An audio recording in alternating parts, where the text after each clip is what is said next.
Yeah, so I haven't seen those reports that you mentioned, a strategic deal on Taiwan, so I wouldn't speak to that. I certainly would say that there has been no conversation between our governments about a strategic deal on that particular question.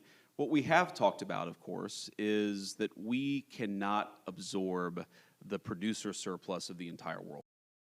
If that's the assessment, if that's our collective assessment, We think that the PRC is going to have to, frankly, let their own population consume a little bit more. They've held consumption levels down in order to increase these massive exports. It means that American manufacturers are going to have to be treated more fairly in some of these global trade deals. It means we're going to have to cut some new trade deals with some of our friends in Europe, but also with some of our more adversarial nations.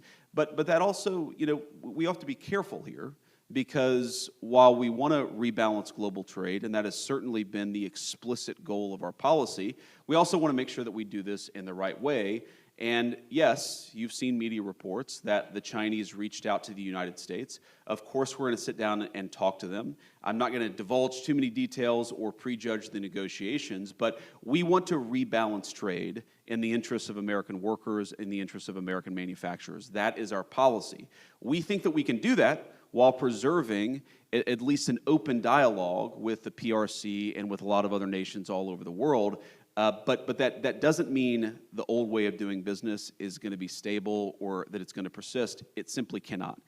2, 3, 4, 5 countries in Europe that would have gone nuclear.